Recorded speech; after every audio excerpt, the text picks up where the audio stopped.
And Jesus said unto them, Go, therefore, make disciples of all nations. Teach them to observe all the commands I gave you. And know that I am with you, always, yes, to the end of time. Mother Angelica Live, bringing God's love across the nation via satellite. From Alaska to Florida, from Maine to California. Please join Mother Angelica and her guest, Tom Monaghan.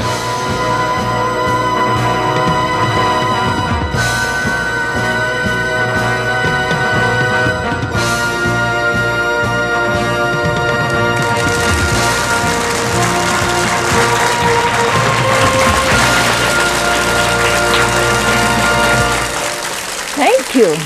Well, we're just going to have a great show tonight. We just thank you for being with us, and thank you for being you. You know, over the weekend, on Saturday, I enjoyed poor health. And you say, what do you mean by that? Well, I really enjoy poor health because I get to read. Nobody bothers me. If I have a cold, it's great because my sisters are very germ conscious. And they give me orange juice like this, see? And so I enjoy it. I just seem to have a lot of time for Jesus and myself. And I took care of my cough, which you have all been worried about. And I thank you for your letters saying, we're worried about you, don't worry about it. I'm going to live till I'm 88 years old. And no matter what happens between, it's okay. So that happened Saturday. On Sunday, I had a great group of young teenagers here, high school students. And we just had a great time talking about the Lord. And they're very sharp and very eager to know God. And you know, sometimes we get a little discouraged about the world and the way things are going. When you see these young teenagers and they look at you with every word you say, they just hang on to because they've lived a long life in those short 15, 16, 17 years.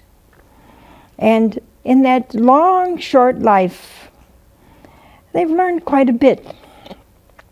And because they have an eagerness for God that some adults have not reached yet. And so there is hope in the world. And most of all, there is hope in Jesus. And I don't want you to ever forget that.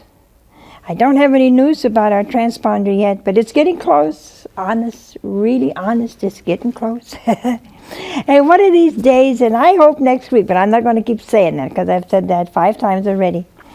And it never worked out, but it is getting close. And we're just going to have a great little celebration to see the providence of God working in such wondrous ways. Well, remember that this program and this network is brought to you by you. It's not brought to you by anybody else. It's only you. And you're all we got. And we have each other. And so we need you. We want to thank all of you who write and give so generously. And we need you to continue because 24 hours is 3 times what we're doing now. And we need you to continue being generous. Those of you that haven't given, oh, come on. That won't hurt you. You can do better than what you're doing, which is nothing. So give as generously as you can give. Why? Because everything you have is given to you by the Lord. Are you just giving a little bit back? Why? Because we can reach people you can't reach. You ever want to be a missionary? You can't. You're right. You got 5 kids and you're working. But we'll be missionaries for you, and we're a family. Remember that. This is not just a television network. This is a family. So write to me. Write to Mother Angelica, Irondale, Alabama, 35210. And we'll keep going another month, another year, whatever. I love you. We're going to be back. Run and get your scripture. We'll be back in just a minute.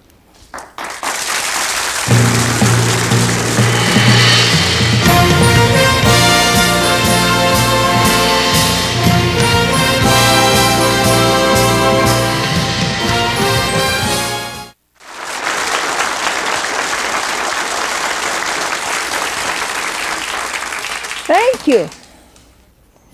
Spill apple juice on Jesus. Don't look like it fits him here. There we go. Well, open your scriptures to Romans 12:9. It's very interesting how St. Paul reads the soul. You know, he was a theologian. He was an artist at knowing people and knowing souls. And so he says here in verse 9, chapter 12 of Romans, do not let your love be a pretense. Well, how do you do that? Well, it's very easy to let your love be a pretense. Pretense means to pretend. A kind of affectation. It means that you say one thing and you do another. That's a pretense. You know it doesn't work. I hate to tell you this. It just doesn't work. Because people don't really remember what you say. But they never forget what you do. Now, sometimes that's unfortunate, but that's a fact. And he says, sincerely prefer good to evil. And I wonder if we prefer good to evil. It just seems like people roll into evil. And I think the bad part of it is that they enjoy it. You know, you get pornography networks and pornography this and magazines and theaters, and you just feel so bad because here is a temple of the Holy Spirit created by God, and suddenly it's just dead. And so he's saying, don't do that. He said, love each other as much as brothers should, and have a profound respect for each other. You know, that's one of the things today that I think is so bad. It's kind of rudeness. I told you this before. I hate those revolving doors. You got to go in a building, you got to go through a revolving door. You're lucky to come out alive. You got some executive behind you that's in a hurry. Right. You either get your face smashed against the part of the window and you go around and he gets out. And you figure, how did that work? I got here first. But he comes behind, no concern for the person in front of him. So he goes, phew. And whether or not if you tried to get out, you'd be squashed. Well, you see, that's a kind of, you have no respect for anybody else.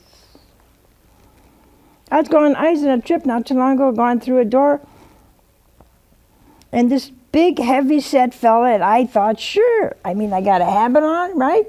I'm a nun, right? I said, I'm sure he's going to let me through. No way. But I didn't know he wasn't going to let me through.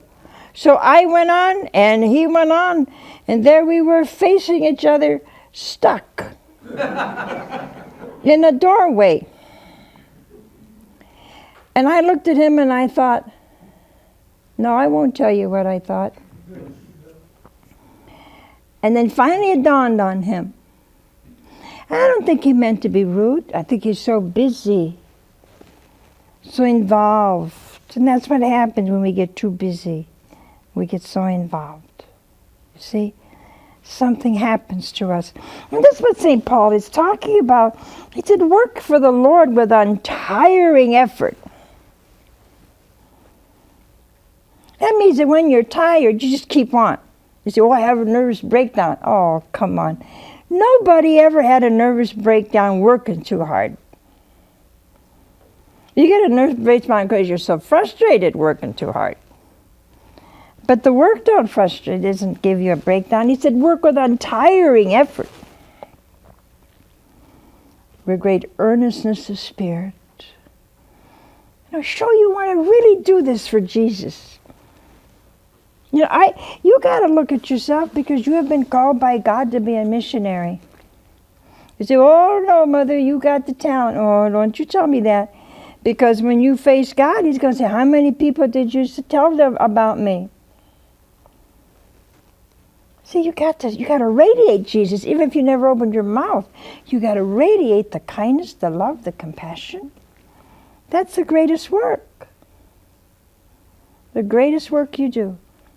More than healing and delivering and making the blind see and the lame walk is to become holy as God is holy. Compassionate as God is compassionate. Merciful as God is merciful. And He says, if you have hope, it will make you cheerful. Oh, you know, when I waited in airports and I have to wait there an hour, I like to sit there and I watch all the people go by. You very seldom see anybody smile. You very seldom see somebody look at you and say, hi, and smile. The most beautiful thing you can do when you don't know someone is smile. Because it says God loves you. Did you know that's what it said? Well, I'm telling you now if you didn't know. God loves you every time you smile. Well, we just got a great guest here tonight. Great not only because of himself, but because he makes my favorite food, pizza. And we'll be here with him in just a minute.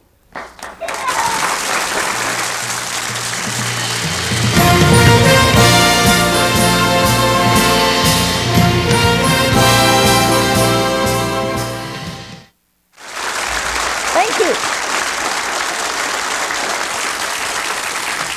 We got a great guest tonight.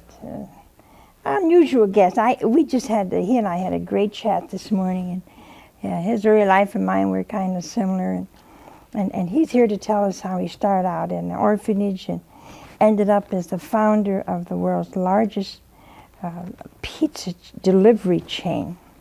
They really deliver it hot. I can verify for that. I want you to welcome Mr. Tom Monaghan.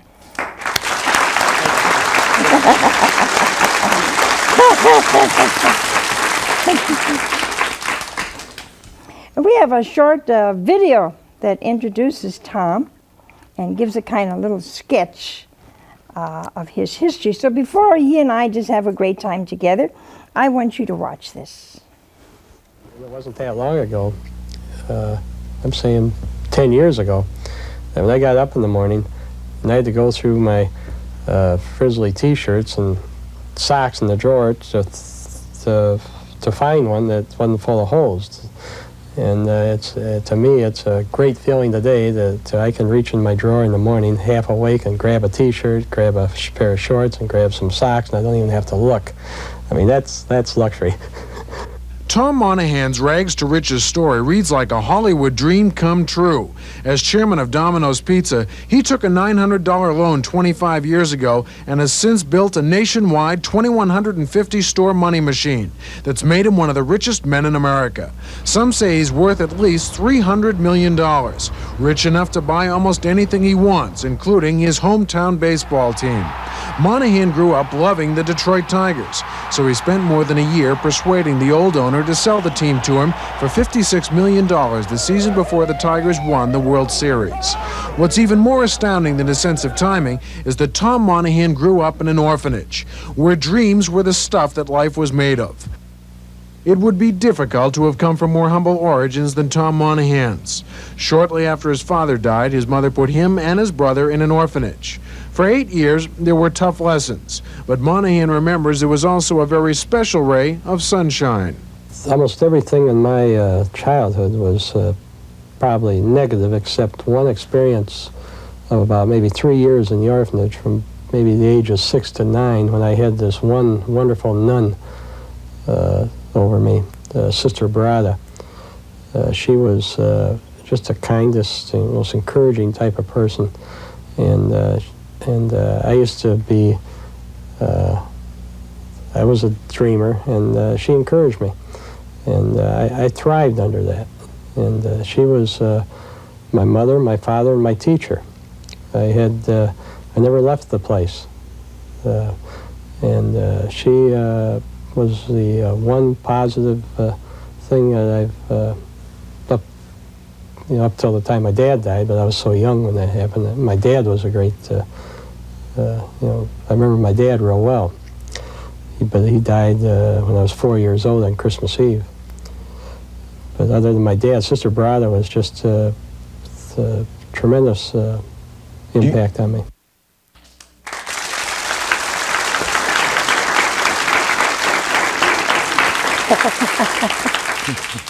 You know, with all this talk about pizza, and I just wondered if we could order one. Order a pizza right now? Could we order pizza right now? Right now? What would happen if you ordered a pizza right now? Oh, let's Would find they out. shake in their boots? Oh, he's going to do it. Well, I'd do anything my Mother Superior tells me to do.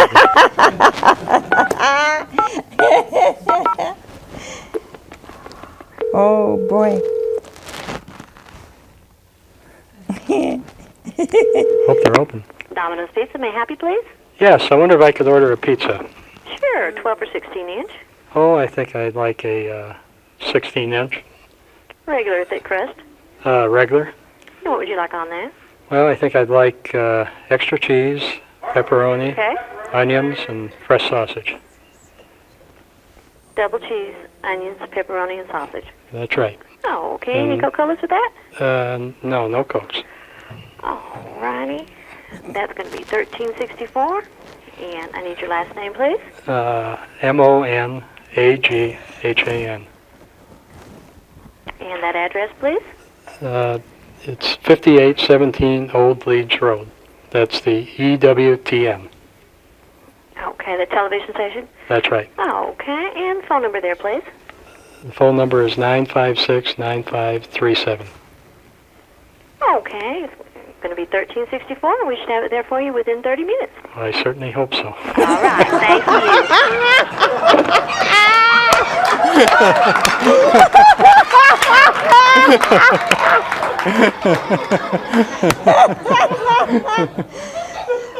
Oh, am I glad I wasn't working in that pizza place tonight. But they know us because they've delivered here before. Good. Well, you look very healthy. Listen, I don't want to just talk about pizza, although I could all night. Tell us a little bit more about your life. Well, as you see in the clip, my dad died rather suddenly when I was 4 years old on Christmas Eve, and I remember that very well because I was very close to my dad. And then I was in some foster homes for a while, and then I went to the orphanage where I stayed for quite a while. And I got out when I was 12 and moved to northern Michigan and worked on farms and spent the 10th grade in the seminary until I got kicked out for said I didn't have a vocation. Too mischievous, too many pillow fights and talking in study hall and things like that. And then I ended up in the Marine Corps for 3 years and got a little college in, wanted to be an architect, but my problem is I graduated 44th in my class in high school out of 44. And so Don't you wish you graduated 44th in your class? Well, how did you get to pizza? Well, I was trying to, after I got out of the Marine Corps, I was trying to stay in the University of Michigan architecture school, and I was working about 3 jobs and not really making it financially and able to study too. So, and one day my brother told me about this pizza place that was available in Ypsilanti, Michigan, which is 7 miles from Ann Arbor, and asked me if I'd go in with him. It was only $500 down, and he told me he had worked in a pizza place before and there was nothing to it. Of course, I found out later he worked in a place a month and all he did was wash dishes. But so we were able to borrow the down payment and go into business. I thought that it was only open at night. I thought I'd work 3.5 hours. He'd work 3.5 hours, and I'd have plenty of time to study and work my way through architecture school. Turned out I was working about 100 hours a week, and my brother decided at the last minute to keep his job because he didn't want to give up the security of that, so I ended up running the pizza shop. Well, what gave you the idea of delivering hot pizza? I mean, that was unusual, wasn't it? Well, there was Ann Arbor was sort of a pioneer in that. There was some delivery around Ann Arbor, but I was the first one to take delivery seriously and really try to capitalize on it. In those days, anybody that delivered pizza only did it because they had to. You wouldn't want to buy a pizza from a place that delivered, because they meant that they couldn't get people to come to them. Their pizza wasn't good enough. And so in our case, we delivered at the beginning because we had to get some business. But I fell in love with the delivery business. And whereas most operators, as soon as they get enough inside business, they'd cut out delivery because they didn't like it. They had a lot of hassles involved with it. And I said, hey, here's something that nobody wants but the customer. and that looked like a niche for me. And by that time, I was looked like college was fading. The opportunity to go to school was fading, because at first I was so much in debt and I wasn't making any money at first. So, but eventually it caught on. Well, you wrote this book called Pizza Tiger. Mm-hmm. This is a book. If I were you, I would go to your local bookstore and buy this book. It is phenomenal. It tells a story. It's got some wonderful pictures in it, but tells a story, and so it's called Pizza Tiger. Why? Because he bought the whole team. Now, you always wanted to play baseball, didn't you? Right. When I was a little kid in the orphanage, I wanted to be a priest, be an architect, and be shortstop for the Detroit Tigers. And I failed at all three. I got kicked out of the seminary, and I couldn't hit the curveball, and and of course I got the pizza business sidetracked me from being an architect. But Sister gave you courage, didn't she? Oh yeah, she said I could do all three. Sister Brada said if you, the other kids laughed at me when I said I was going to do all three, and they said you'd be lucky if you do one. Sister said, well, Tommy, it's never been done before, but you could do it. There's no reason why you can't do it. And that's the way she encouraged me. Isn't that a marvelous? You have a different philosophy, though, business philosophy, than other people do. Will you tell us a little bit about that? Well, I never wanted to be a businessman. I wanted to be one of those three things, or all three of them. And when I wound up in the pizza business, and I realized I'm stuck here, I got all this debt, I have to work my way out of it, I'm getting older, I'm still a freshman. I always felt I could make money. I never thought that'd be a problem. But I didn't want to just make money. I felt if I'm going to be in this business, I want to show people that you can be successful and be honest. Because everybody I knew from the side of the track I was brought up on felt that if anybody was successful, they were crooked. And I never believed that. In fact, I thought the opposite was true. I read too many Horatio Alger stories. I figured if the harder you worked, the more successful you'd be. And that's been my mission these 26 years. And your faith has been your witness. Well, we're going to come back with Tom and do something very wonderful in just a minute.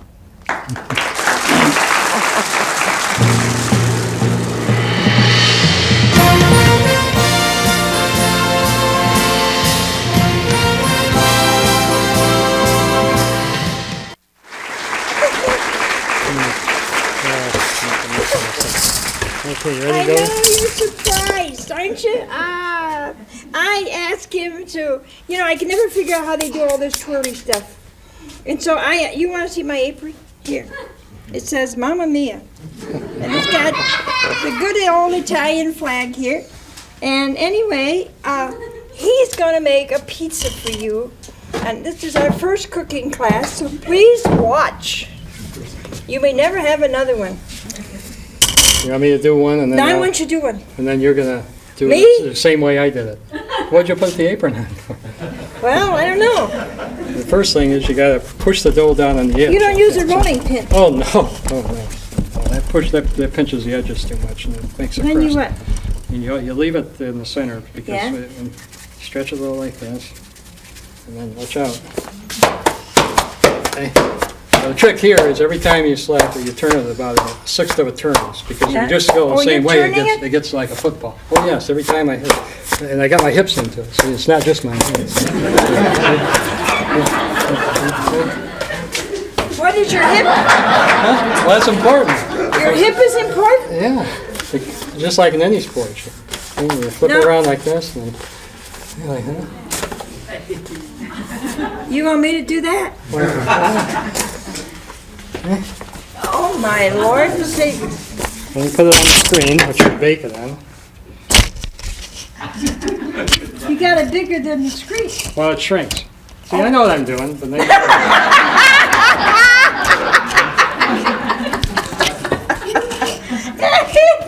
I've only done about 1 million of these. Okay. Smells great. Yeah, our first store in Ypsilanti was the busiest pizzeria in the country. Really? We had about 4,500 pizzas a week. I wonder you can do it. Now what? I'm making a mess here. Okay, That's but all you'll right. get the sauce about a ½ inch from the edge, and you have to be very delicate with the sauce because it's you want it the right thickness. If it's too thick, and this is a very important part of making the pizzas, if it's too thick, it's overpowering. If it's too thin, you got a bland pizza. So it's a very delicate motion. Smells great. And the cheese, Ay, we call that yellow gold. It represents about half the cost of a pizza. the cheese? And pepperoni, I'd say about 75% of the pizzas have pepperoni on them. It's the most popular item, and probably my favorite. I never order pizza without pepperoni except on Friday. I'm still one of those Catholics that don't eat meat on Friday. How about you? Do you? No, we don't eat meat on Friday. You put ham No on it? ham. Huh? Look at that. And mushrooms? Mushrooms, fresh mushrooms. No green pepper, that's for Peppers, color. so We that's- sell a lot of these on St. Patrick's Day. Oh, really? No onions, that's the pearls of cooking. And there's a pizza. In about 7 minutes, that would be ready for delivery. And then you gotta cook it though. Oh, yeah. How long did that take? That takes about, let's say, about 7 minutes, 6 to 7 minutes. Okay, now it's your turn. I didn't bargain for this. Okay, got lots of flour in there, so that's You go like this? good. Yep, with your fingers. This is easy. Oh, you're a good teacher. Now what? I Slap go it. like this? Yeah, that's right. Oh God, I don't know what I'm gonna do when I throw it. I don't have the hips for it. Well, Now I what? can't tell without having that. It's not growing like yours Now did. you gotta get your hips. Getting double.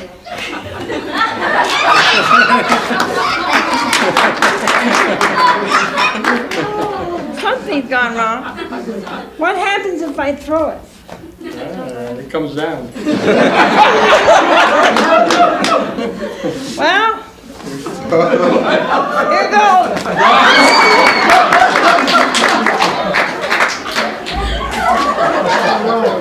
This is not how you do it, folks, but believe me,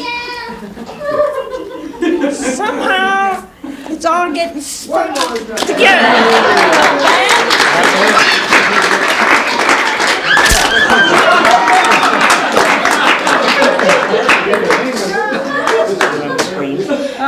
Mine was too big, yours is too small. Well, we'll just stretch it. That's what you were supposed to be doing with your hips. You're out after it up for you. Okay, you do it. All right. Look at it, it just went.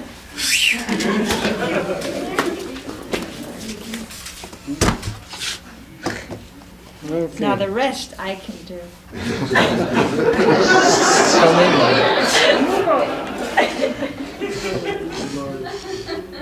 About 2 spoonsful.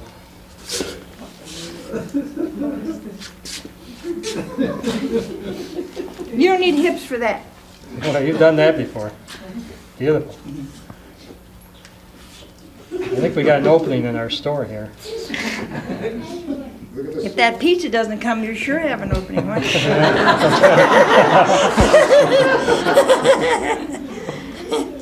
Ah.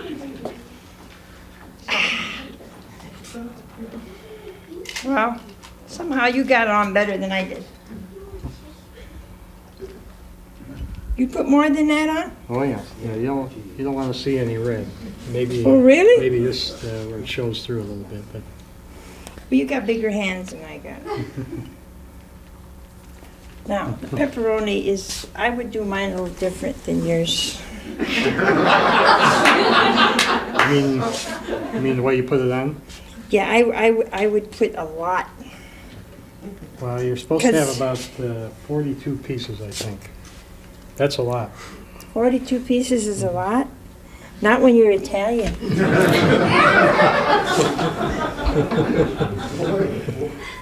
You gotta be Irish to be a good pizza maker.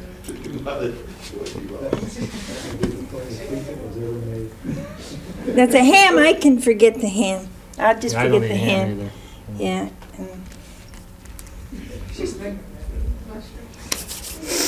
It absolutely smells scrumptious. If I were you, I would call your nearest Domino Pizza. Your nearest Domino Pizza We're trying to company. win souls, not And- sell pizza. And while you're there, say a prayer. Right. How's that? Okay, you want some onions? They're not my favorite. Okay. Ta-da! Beautiful.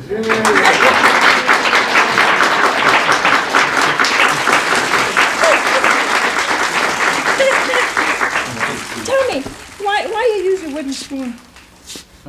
Because it adheres, the sauce adheres to it, so when you spread Oh, it, really? a metal It does. spoon, Look at it. so when you're spreading it, it kind of follows the spoon. The metal spoon, it just slides right off of it. I never knew that.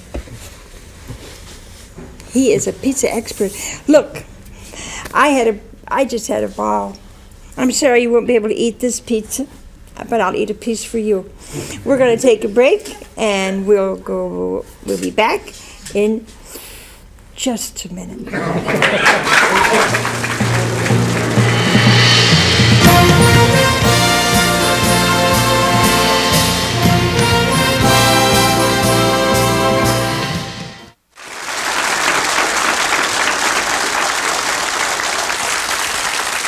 Now, this is the time when you can call. If you want to know anything about pizza, ask Tom. Anyway, we're going to give you the opportunity of calling us and asking Tom anything you want to know about his life or the Tigers or about pizza.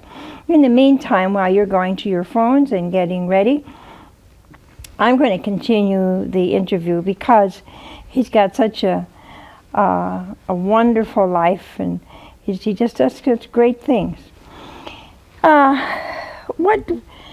What have you, when you were making pizza, what were your dreams?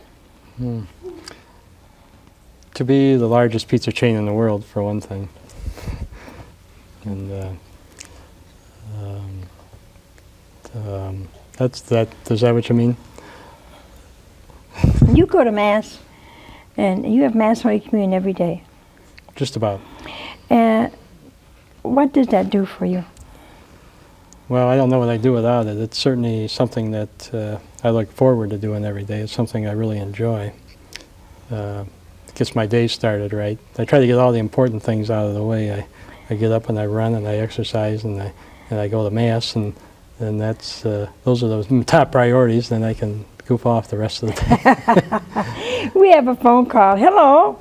Hello, Mother. How are you? And just fine. And where are you from? I'm from Terre Haute, Indiana. My name is Bill Haley. I'm another Irishman like Tom. The reason I'm calling, first of all, I want to mention to you, my wife Beth was instrumental here in Terre Haute in keeping EWTN when they tried to get it off a few months ago. But I want to mention to Tom that I'm a good friend of Mac Patterson, one of his regional heads out of Champaign, Illinois. And we're going to be building some Domino's pizzas here in Terre Haute for Mac, and obviously for Tom. And I think Mac may have mentioned to Tom that I'm the boxer that I know he says the rosary when he runs in the morning. I say the rosary when I hit the heavy bag in the evening. Oh. I never heard of that one before. Well, thank you for calling. We appreciate that call. Tom, you know, most people think in order to arrive at some kind of a success, people don't have time for God. We have another call, and I'll ask you that later. Hello. How are you today? Fine. Where are you from? I'm calling from New Orleans, Louisiana. And what is your question? Well, first of all, I'm a native of Michigan, and I graduated how proud we are of Tom. He's kind of the epitome of the American dream. I just wondered if, growing up, I know his father died at a young age. I wondered what other type of problems he might have encountered as a young kid and how he overcame that to be the person he is today. Well, the only thing that pulled me through was this great nun I had in the first and second and third grade, Sister Brada. She was in the orphanage. We had our school right there. We didn't go out to school until later grades, and so I had her all day long in class. I had her from the time I got up to the time I go to bed, along with about maybe 8 or 10 other kids, and that formed my whole life, I believe. She taught me right from wrong, and gave me an appreciation for my faith, which without that, with all the way I was bounced around and the problems I've had, I'd never survived. It shows you how important it is, those formative years, to teach your children about God. And she taught Tom to believe that he could accomplish whatever he had his mind set on. And that's something we need, that affirmation. We have another call. Hello? Hello, Mother. And where are you from? Kentucky. And what is your question? I actually have two things I'd like Tom to comment on. The first is that studies done in today's colleges state that most of the young people that enter college today, or that leave high school, they have only one thing in mind, that's to get out and make as much money as they can. I was wondering if he could comment on that, and the statement that Jesus made that it's harder for a rich man to get to heaven than, a camel to get through an eye of a needle, because he more or less can speak from experience since he's hung on to his own faith. Well, when I was growing up, I've heard that one about the eye of the needle many times, and and I never liked it too much because I always thought I was going to be successful. But when I asked the nuns about it, they always said it's poor in spirit, or rich in spirit, and so the key is not to always remain poor in spirit. And the first part about people going out and trying to make all the money they can make, that isn't all bad. I think the work ethic in this country is taking a nosedive, and I think it's not too unhealthy to try to go out and work hard, because there's just too little of it. Most people work just hard enough so that they won't get fired, and of course most companies pay them just enough so that they won't quit. So if either one would go just a little bit further, they'd get great results. I like to kick up that eye of a needle thing. You have to realize that the eye of a needle was a hole in a rock, number one. Oh, that's and good to hear. Yeah, and in order to go through it, people had to unload their camels, put the camel through, pull their goods through, and then load the camel again. And what the Lord was saying, that he who has his heart in his possessions. Because the very last sentence, you got to read all the scripture. You just can't take a part out. The very last sentence says, what is impossible to men is possible to God. So it is not what you have. That's not the important part. It's where your heart is. And just from talking to Tom today, his heart's in the right place. I thank you for your call, and we have another call. Hello? Hello. And where are you from? I'm from Mokina, Illinois. And what is your question? Well, I'm in a tight spot right now. I've been out of work for about 5 years, and I've been trying all kinds of ways to find work, find backing, to maybe even start my own business. It's hard to do things for your family when you have nothing in your pocket to do it with. What would you say would be a good remedy? I was saved about 5 years ago. I was baptized, and it seemed like the world fell from underneath my feet. I had no more control from that day on. I lost my job. I lost everything. I have a little problem with your situation, because the papers are full of want ads for people with the work available. I know we have a lot of problems in our company getting help, and every company I know of has problems getting help. The problem is a lot of people don't want to start at the bottom. And I don't know what your particular situation is, but I'd say if you don't want to work for someone else or you can't, it's not that hard to go into business for yourself. Now, you may not know anything about the restaurant business, but that's one business I know something about, and I'd say that there's thousands of restaurants for sale with no money down. Most restaurants are failing, particularly independent restaurants. And if you go in and talk to them and convince them that you will work hard, they'll probably let you take over the restaurant. Just sign a note like I did when I started. Because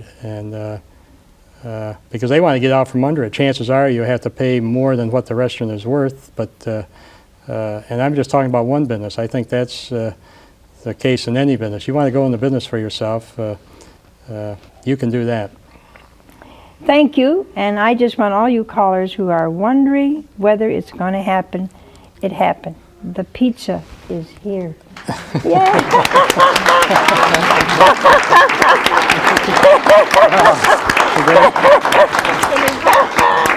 Anybody have a watch? Got it? The pizza was ordered. 27 minutes. Boy, you barely made it. What took you so long? Traffic. Traffic. You didn't speed, did you? No. Okay. They ordered at 7:22. And it's That's great. Fantastic. Well, nice meeting you.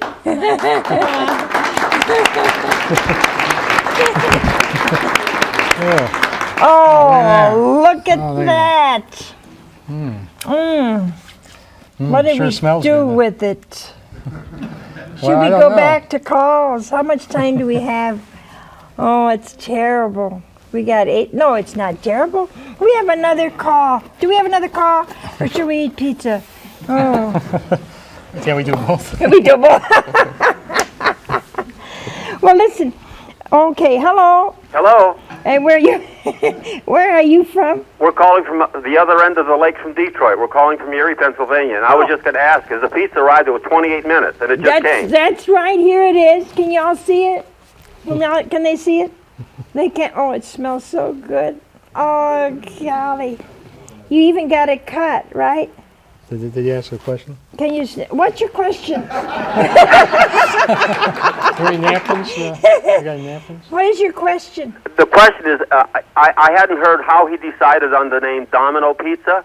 And the other thing, I wonder if he would like to share maybe some of his personal thoughts about how he fights the problem of wealth and success. Oh.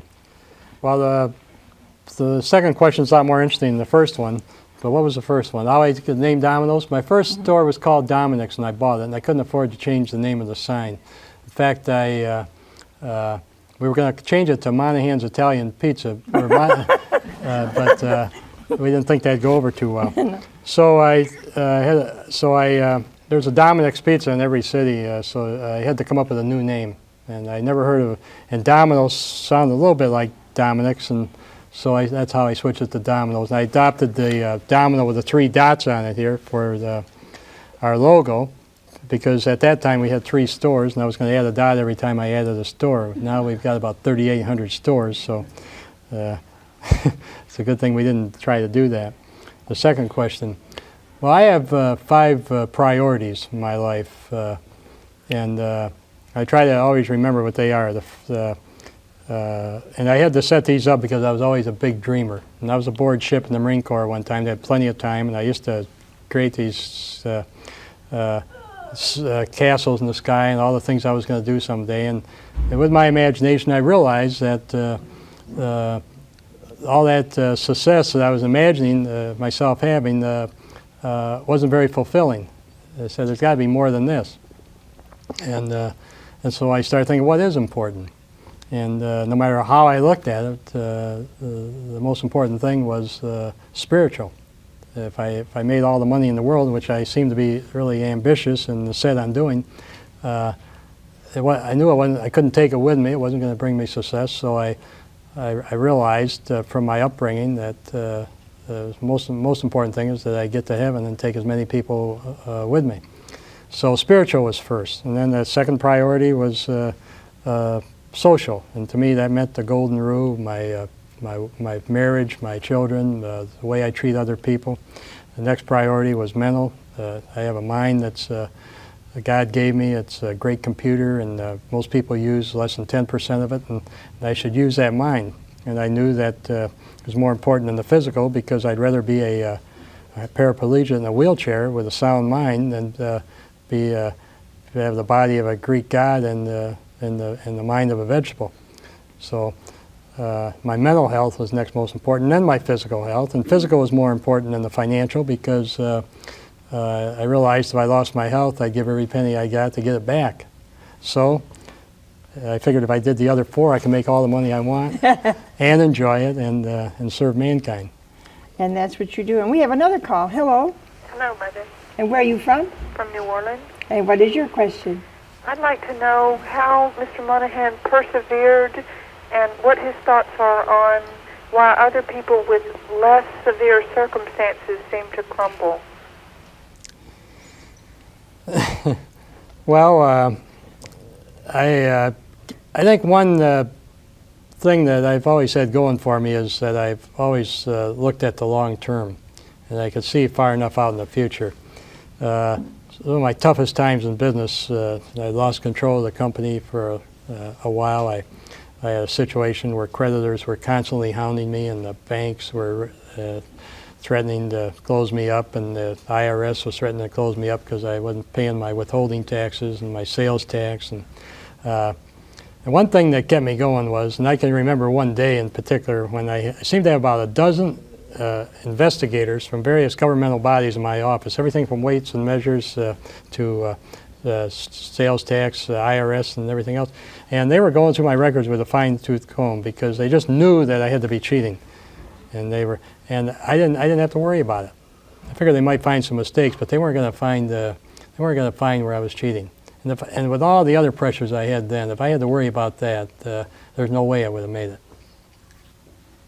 And I suppose your faith was something that held you through. Oh yes, I always tried to practice my faith, and I don't know what I'd done without my faith, because I did a lot of praying during some of those times. And, this pizza is getting more than I can take, but we do have time for one more call. Hello? Hello? Hello. And where are you from? Baltimore. Baltimore. What is your question? My question is, I'm a former manager of Domino's, and I was at one of the seminars that Tom Monaghan gave, and he said that God was first, family second, and Domino's third. Mm-hmm. Well, to stay a manager, I had to really give up a lot of my family activities, and I'm not alone in this. A lot of people in the Smith region feel this way. I was just wondering how Tom Monaghan felt about this. well, the reason I talk about that to Domino's people is because we have a rather unusual situation in Domino's where it's nights and weekends. And we try to get people to adapt their lives around those hours. And some people have a very difficult time adapting to that. And if they do, Domino's isn't, or the pizza business isn't right for them.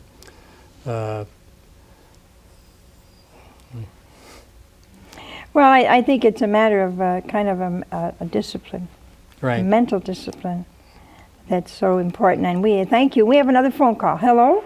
Hello, And where are you from? El Paso, Texas. And what is your question? Listen, Tom and Mother, I hope the customers don't do to their workers, to Tom's workers, like you people just did to them, to the girl. You never paid for the pizza and you never tipped the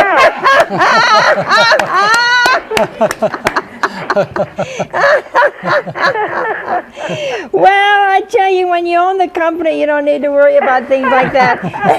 God bless you both.